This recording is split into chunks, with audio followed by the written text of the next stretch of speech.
This is Technically Speaking, and we are here with you in the month of September for episode 9 of our second season. Super excited to get us kicked off on this topic. This is the first time on Technically Speaking that we've really approached the topic of trauma and crime scene cleanup as an area in restoration and remediation. So just a couple of formalities before we officially get going. First, if you would please find on your Zoom that Q&A option, not the chat option, but the Q&A option. That's what we'll use for any of the questions that you want to pose in here to us today on Technically Speaking. And as we normally do on Technically Speaking, most of the questions I'm going to hold to the end. I may throw a question in the middle if I see it pop up and it's relevant to exactly what we're talking about. But for the most part, the questions will be held to the very end. So don't leave at the end of the presentation. Make sure you stick around for that Q&A session. And we'll really open it up as we always do. We'll open it up to any questions on the topic of restoration, remediation at large. So even if you don't want to talk about the topic today, if you got something burning on another topic, let us know. So with that, let me go ahead and get us officially rolling. So my name is Brandon Burton. I'm your host here for Technically Speaking, Senior Principal of Industry Relations at CoreLogic and the Chair of the ANSI IICRC Standards. Have a passion for the standards in our industry, and no different for the topic that we're going to address today, although I'm super excited to bring in a topic that I really have not participated in the industry very directly. This is an area where I'm hoping to learn a tremendous amount with you today as we go through this, especially with one of my industry mentors on the line today, Mr. David Oakes. David and I have worked together for a long time. In fact, all the way back into the early 1990s, I was attending classes that David had taught at the time through Legend Brands when I was a part of Legend Brands and the Restoration Sciences Academy. He comes to us out of the beautiful state of Wyoming, restorer, cleaner, instructor, industry standards participant and volunteer, and industry advocate for as long as I've been a part of the industry, David. And you've had a huge impact on my approach to the industry, and I'm super excited to have you here to address this topic with us today. So why don't you say hello to the group here at Technically Speaking, David? Well, hello, group, and the feeling is mutual, Brandon. There's a shared respect among this group, and I think the shared respect is the knowledge and betterment of the industry, and I think that's the common theme and common goal that we've had throughout our career. Absolutely. Some of my fondest memories of getting deep into technical discussions around industry are with the group of us that worked together for so long there at Restoration Sciences Academy, David. And in particular, one of the things that I've always loved about the perspective that you bring is that sense for the restorer, that sense for the project, and how the project is the core to what brings us all together into an alignment. And just the way you approach that. So with that, I'm super excited with this topic in particular, because I think that's so paramount to the conversation. Super excited to throw some questions at you today and get your perspective from the sense of trauma and crime scene cleanup. So with that, let's roll right into it and start talking a bit about today's topic. So kind of the first thing I want to do, David, to kind of set a watermark for us in the presentation today is I don't know that those of us that are not super active in this space truly understand what the trauma and crime scene cleanup industry really is. So if you could define that for the group today and kind of talk about the scope of that industry and kind of what it involves, and we'll use that as a baseline before we get deeper into the topic. Yeah, sure. In fact, I think I'll start this with a little bit of history. I think that'll put that in perspective for everybody. So I've been involved in the trauma and crime scene standards process for going on over 10 years now. And I came into, I was invited to become a member of the committee that was developing the consensus body that was developing the S540 about 2 years into the program. And shortly thereafter that, I was asked to be the vice chair. And at that time, the standard was really a pretty broad standard that encompassed a lot of things. And early on, we recognized that we would have to focus this down a little bit. The original standard would have included things like epidemic and pandemic diseases, and even some very high detail cleaning for biological problems. And we realized that if we encompass that scope, that we wouldn't get the standard done for another 10 years. So we changed the pins, which is when you work with ANSI, you apply and set up the standard program. And we redefined the pins as trauma and crime scene cleanup. Personally, I was a little bit taken aback by the term cleanup because I think it is a little bit less technically oriented. But I was okay with the term. With that focus, then it was trauma and crime scene cleanup, and it's very specific to that industry. And it did restrict or limit the scope to human blood and tissue.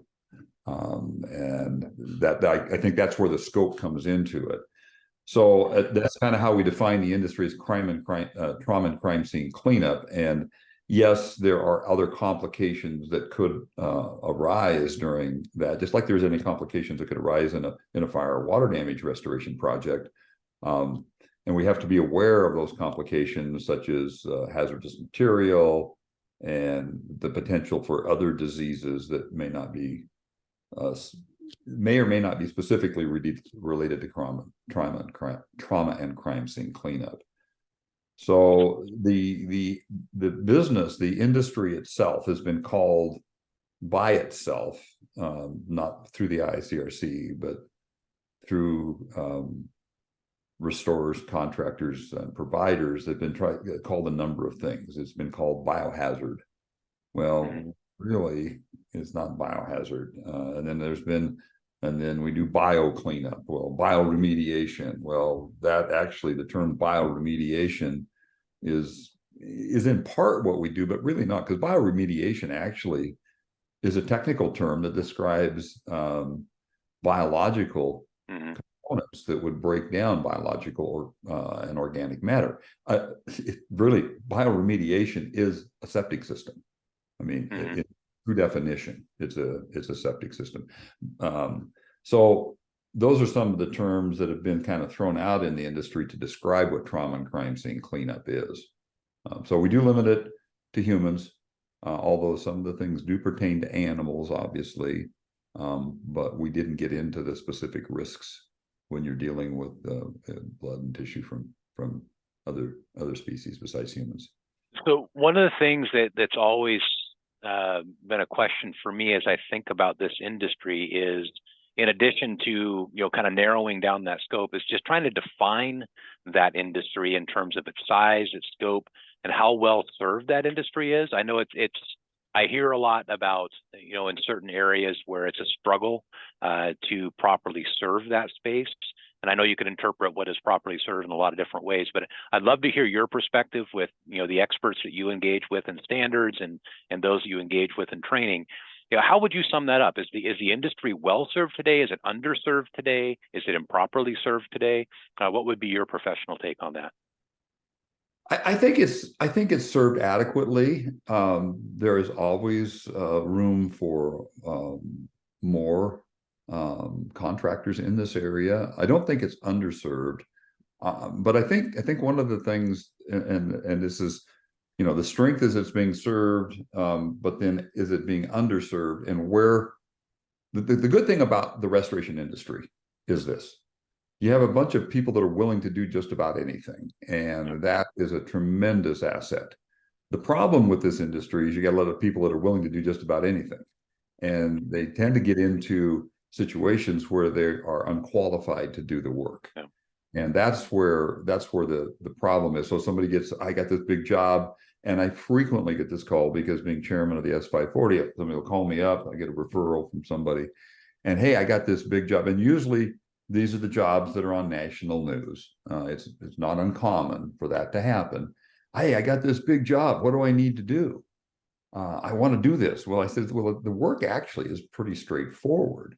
But I start the questioning by saying, first of all, do you have a health and safety program in your company? Well, no, they don't.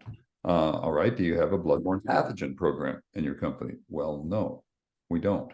Do you have a hazardous communication program within your company? Well, no, we don't. Do you have a respiratory protection program and a PPE program? Well, no, we don't. Well, then you're not qualified to do the work. So that starts with that preparation, and I think that's a fairly common weakness within the restoration industry is people willing to do the work, but really the preparation is on the health and safety side of it, and then the work is pretty straightforward, quite frankly. And it's shocking to me that, and I know the reality of our industry and just human nature at large for those that are in the service industries. You know, your goal is to serve, your goal is to solve problems, to fix problems, to restore, to mitigate. But you said something that really struck me, and that's someone performing in that space without a bloodborne pathogen program. Obviously, all of those being very, very important, but that one in particular really stood out to me. But you gave me a perfect segue into where I want to really start drilling into the meat of the discussion, and that's around standards. So you're the chair of the S540, right? And the S540 is the standard from ANSI IICRC for this particular industry and this particular topic. So obviously, there's a current standard. It was published in 2017. Talk with me a little bit about not necessarily what's happening with the standard now, but just historically, how well has that standard been received? How well is that standard being embraced? Is it being leveraged, quoted, utilized, followed? Kind of what's your take on how well that's being uptaken by the industry? I think it falls in line with a lot of the standards, Brandon, where the standard is used sometimes conveniently by the contractor to bolster their position or opinion. And the standards are often misquoted because people don't read the standards and understand what the standard is. Mm-hmm. When you look at any standard, you have to take the standard as a whole. You have to read the whole paragraph, not the sentence or the word that you like in it. And you have to take that as a whole. So that I think that's part of what is going on with all standards. Nothing unique in the S540. When the S540 was first published, we were expecting criticism. Of course, we got criticism because there is two factions within the industry. There are two extremes. Let's put it this way. There's the extreme where not enough is done and it's not done properly. They kind of hose it down, rinse it off type of approach.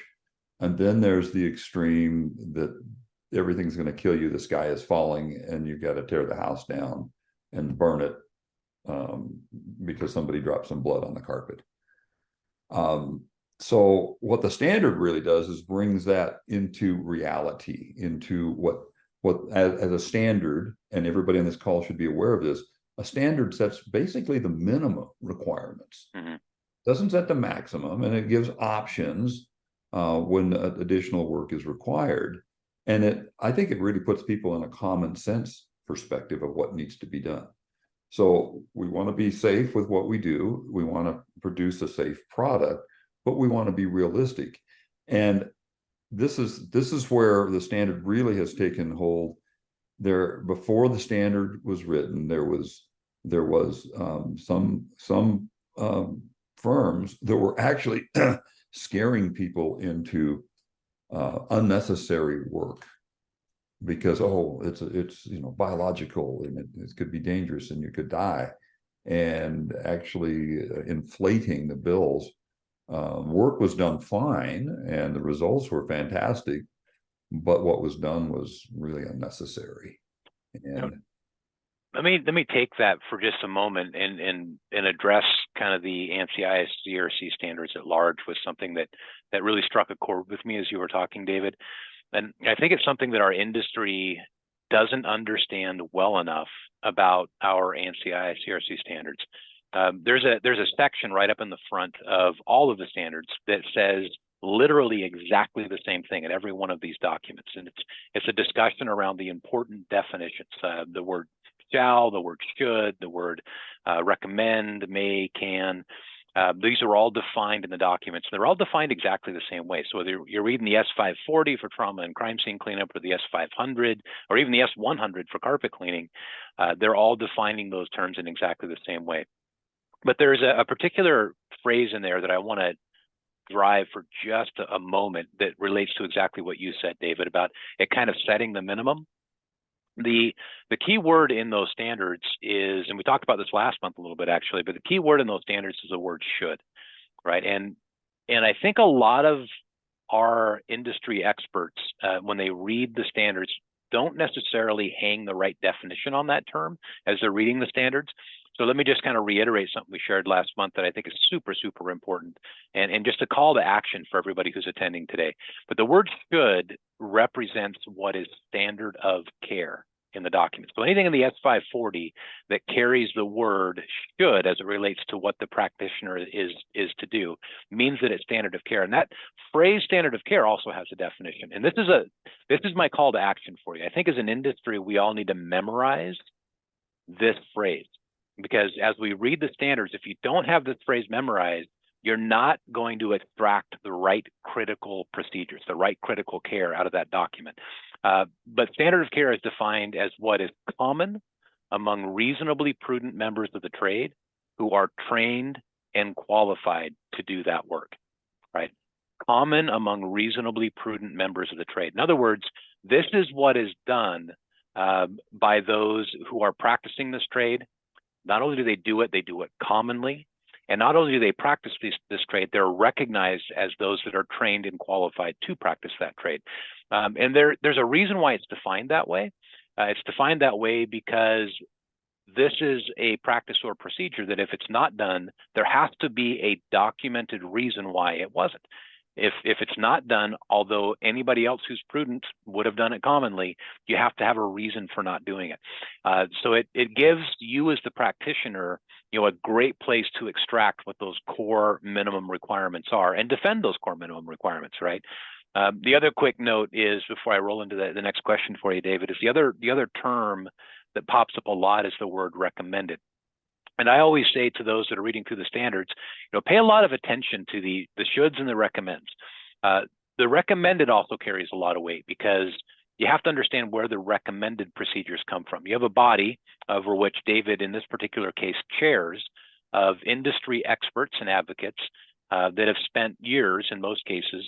Usually one of these standards revision processes takes 2 or 3 years, that have all come to the consensus that the practice or procedure is performed in the industry. It may not necessarily be common among all reasonably prudent members of the trade, but as a group, as a consensus body, it is their professional recommendation that it be done.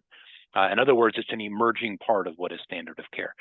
So I always advise, pay special attention to those two terms, and really embrace those as your standard operating procedure, which is kind of the heart of the discussion that we had last month. So I just wanted to kind of throw that down as a caveat, David, because I think it really stands up what you're saying. It also leads me into the next question that I want to ask. And I know there's probably a plethora of things that you could say here, and obviously we're not trying to give everybody an audio book on the S540 and everything that it says. So errors and omissions covered here. We're not going to talk about everything, but as far as the standard is concerned, what are some of the most critical elements of the S540 that you think need to be drawn out when somebody discusses what is most important? Kind of like we're talking about S500, right? We talk about things like how important categories of water are and how important class of water is, monitoring, things like this. What are some of those most critical messages that come from the S540? The critical messages, and I'm going to just kind of elaborate a little bit on what you said. Prior to the 2015 version of the S540, we took a very serious look at what was done in the industry to find out what common practice was, and then what it was that, and then we asked the question: is that common practice reasonable? Does it need to be downgraded or upgraded? And on the first consensus body, it was filled with practitioners that had in some cases decades of experience. So having said that, when we developed the standard, we looked very seriously at other standards to see what we could apply and what was not necessary. One of the things that we came up with, and it was a conversation about this, and it was containment. And the big thing on containment, believe it or not, is visual containment. and it's not containment like we think of as in mold remediation or even a category 3 loss. Is there times when containment is appropriate as far as negative air pressure and air scrubbing and things like that? Well, yes, of course there is. If you've got sometimes what we call a delayed discovery or putrefaction site where you're trying to isolate the odors and deal with that. But for a good majority of the jobs, a very, very high percentage of the trauma and crime scene cleanup, the containment that we have is really visual containment, and visual containment so that we don't sensationalize what's going on, and that we don't bring unnecessary I don't know what you'd say, awareness to the situation, privacy, I guess, if we will say it that way. So that was in the 2015 version, and of course we can't talk a whole lot about the current version because it's not been published yet. It's just a draft, but that theme is going to continue on. Another big component, and there's maybe 3 big areas here. One of the things that I'm very proud of this is we came up with a definition of porous material. And it was one of my major goals is to make sure we didn't name anything with a C, because we have categories, classes, and conditions. We didn't need another C word to describe something. So we determined that we have type 1 and type 2 porous material. And in the 2017 version, that was specific to contents. And what we came up with, okay, can these things be cleaned? And what are the limitations? When do we have to replace stuff, and when could we possibly clean them? And so your type 1 porous material is something you could immerse in a water-based cleaning solution, and a type 2 is something that you can't immerse in a water-based cleaning solution. And to be specific, is we talk about carpet. If you have an area rug that's got saturation, and we've defined that, you can immerse that in a water-based cleaning solution so that's potentially salvageable. On the other hand, if you've got a wall-to-wall carpet and it's saturated, then that's going to be replaced because it's not cost-effective to try to remediate that or restore it. So we've defined that, and I think when the new version comes out, the current version comes out, that we've expanded that into structural items as well. And then we talked about within that type 1, type 2 porous material, and then we've defined semi-porous material and non-porous material as well. And within that came some really good guidelines on the structure side of it, on where is that limit of where do we replace stuff? I mean, where do we have to remove and replace, structural items? And part of that is we define if you have, for example, if you've got a penetration from a bullet, then you're going to remove an area a foot around that. And that was just one of the consensus bodies' determinations that would be a safe area to deal with. So that's kind of that's the part of it. And then on those items that maybe have some penetration of fluids, obviously it would be best if we could replace those. But in the case of framing material and structural items, there is the option of cleaning those and an option. And this is going to be not a should even. It's not even a recommend, but it's a can or may sealer. So we had to define that because there's a huge precedence in our industry coming from the fire restoration industry of, well, if you've got smoke stains and odors, then you want to seal those in. Well, that was determined early on that was not a process that was really needed if the procedures are followed properly. I think that's part of the big part of it there. So one of the things I want to transition to here as you're talking about standards, talk a little bit about where, and you kind of alluded to this, that, it's in a revision cycle, but let's kind of transition a bit into what is happening with the current consensus body. I know you can't talk a lot about what changes are happening in the standard with detail, because it's a draft, right? It's got to go through a process. But just kind of give us a little bit of a peek for where it's at stage-wise. What step are you guys at, and where do things look looking out into the next several months? So we are in our second, and it's a limited public review.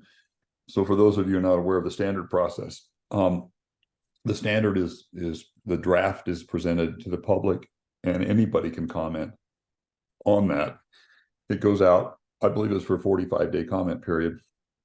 And once those comments are received, then it's required that the consensus body addresses every one of those comments. And this is really the kind of an exciting part of the standard. As we're doing this, it's kind of like, oh, oops, we forgot to address this item, and there's a different perspective, so let's fix it. And that's very appropriate. And of course, the more comments you get on a particular topic, the more emphasis it puts on that. And so that's kind of exciting. And so that process was done, and we addressed all of the comments. And then once you address the comments, then the comments are sent back, and there is the person who made the comment could actually challenge your response if they didn't like it, and you give them a waiting period to do that. Then we are now in a second limited public review, and on a limited public review, just the items that were changed are up for review. And so it's like a 5-page document, and we're currently in the process of that. And if we get any comments on that, then we'll have to address those and then move forward. So we're moving right along, and I would anticipate that the standard, because once that review process is done and we've documented that entire process, then the standard goes to a formal editing, where say an English major, if you will, goes in and makes sure we did everything right and spelled stuff correctly and all that, and then it goes into a legal review, and then it will be published. I would anticipate the standard would be published and available way before the end of the year. So we're moving right along in that process. Yeah, and I would concur. It looks like that's the course that your consensus body is on. So just as a reminder to everybody to look for that. And side note, by the way, if you're curious about the status of any of the standards, you can always go to IICRC.org, click on the standards tab, and just scroll down through the standards, and you can see those standards that are currently available and published. You can see those that are in revision. You can even see a list of new standards that are under development. There's several of those on the IICRC's website. So thank you for that, David. So let's kind of transition out of the business side of things, and I'm even seeing some questions that relate to this, and talk just a little bit about the industry itself. So obviously, and this is something I've always heard from those who practice in this space, is that, this is not an industry that's for everybody, right? And even if a business is in this industry, it's not necessarily a line of service that's for every, practitioner in that business. So just if you could share some insight, how do people that are successful in this space, how do they manage the challenges in this space? And then after this, we'll flip over to businesses that aren't in this space, and we'll talk a little bit about entry. So, but for now, for those that are, and how do they successfully manage some of these very unique challenges that exist in this space? First, I think probably I'll give you a little history that might help put this in perspective.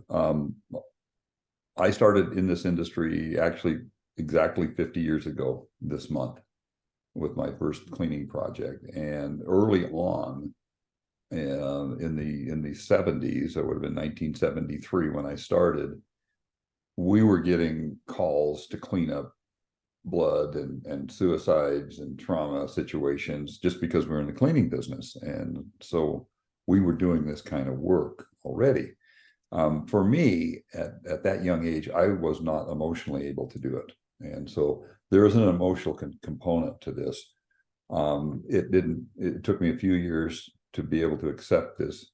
And the challenge is you just don't put yourself into the position of what went on. You just put yourself in the position that we're going to make this thing spotless and nobody's going to be able to see any evidence of what happened. And that is probably the emotional challenge there. Some people are suited to this business, some people are not suited to it. And as a component of the standard, we want to make this type of work voluntary. Obviously, if somebody applies for a job at a trauma and crime scene cleanup company, they know what they're getting into. But if you're expanding into this business, it would not be a very good idea to insist that your employees do this kind of work, because some of them are not capable of doing it emotionally. The other thing we have to recognize too is that at times people have been doing this type of work for years with no problem, and then all of a sudden an event happens in their life and they're no longer able to do this work. So we have to recognize that as a fact too. I can remember talking with a contractor, long-term restoration contractor, huge history in the industry, and they did trauma work no problem until his best friend committed suicide, and that was it. No more. He couldn't do it. It's just switch was off. So that part of it is kind of tough for me. It's just a mess, and we do sewer damages, and we do messy homes, and we do fire damage. So it's just another cleanup project. That's probably that part of the challenge. Really, the technical side of it is really pretty straightforward. If you are really good in fire restoration, if you have satisfied customers doing fire restoration, if you're in that detail orientation, you will do pretty good in trauma and crime scene.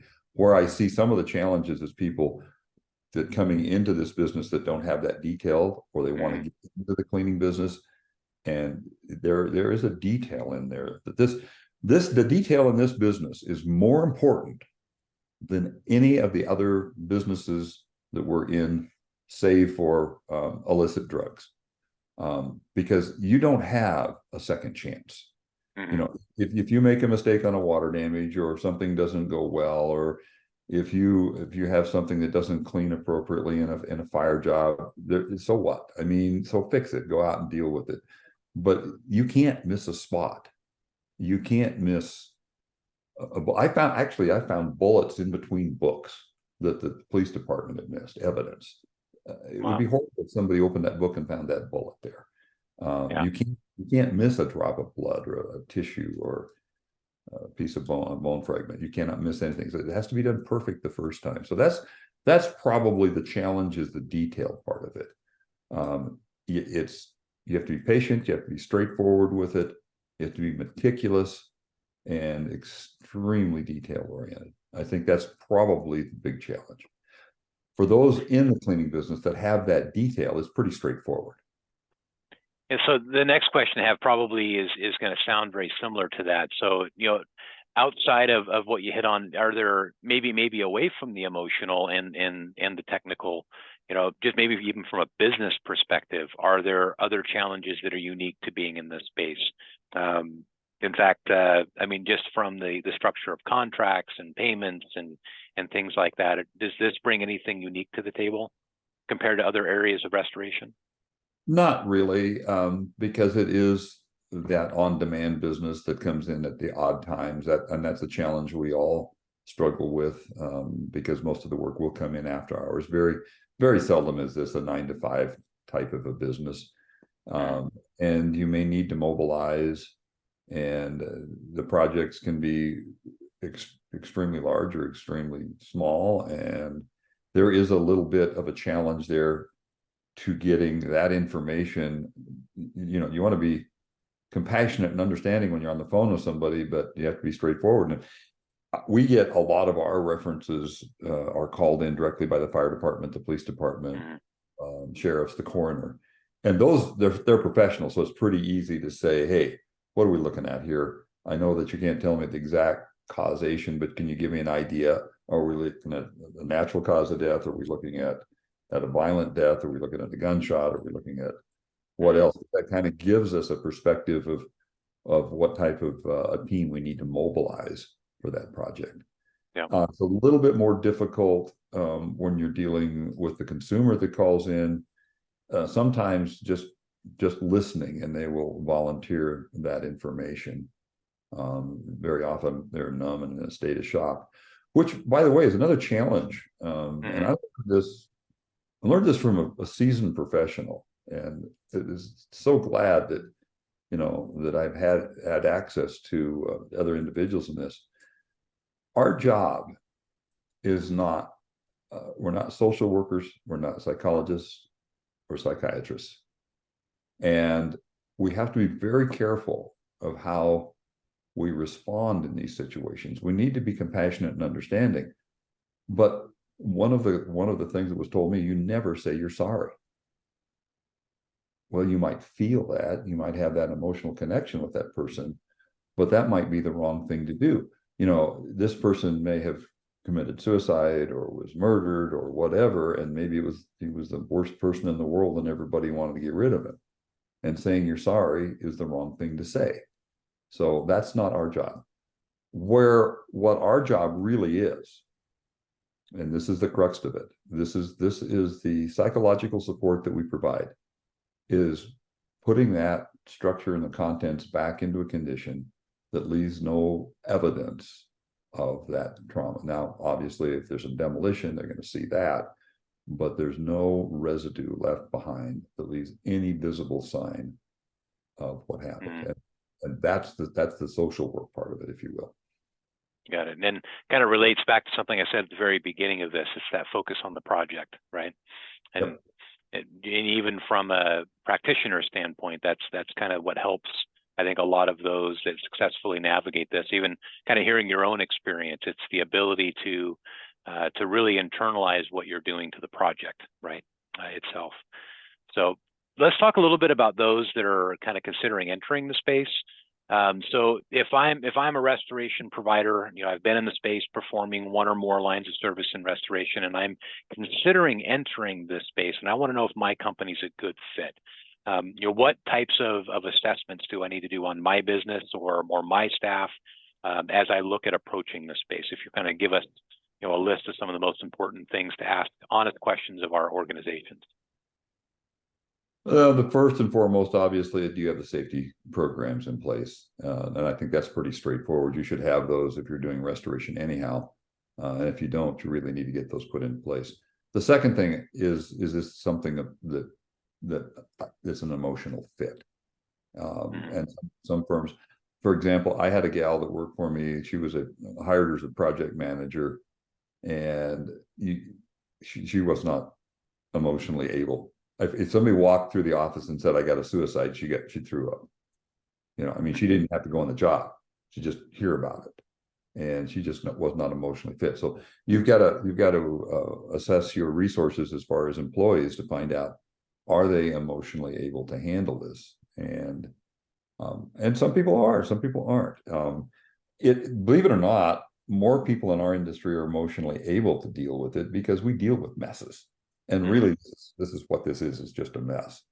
And that's the way that I look at it. I'm not trying to figure out what happened or why it happened. Those are not my jobs. My job is just to make sure it goes away. Got it. So I'm going to wrap things here with just a quick talk about where we're headed next with Technically Speaking, and then we're going to come right back to David and throw all of these questions at David that are coming in from the 215 of you that are on the call with us live today. So first, let me go ahead and thank David. Thank you for taking the time, David, to spend this time with our Technically Speaking audience here. I think one of the things that I've tried to do this year is bring in some of these related topics, and David, I couldn't think of a better guest to bring in to cover this topic specifically. So thank you for that, and thank you for spending that time with us here today. Next up in October, on the 24th, if you want to mark your calendar, same time at 10 o'clock Pacific, we're going to focus back in on the water mitigation category, the water restoration category, and I'm going to run through a session specific to how to tailor your drying practices to cold weather conditions.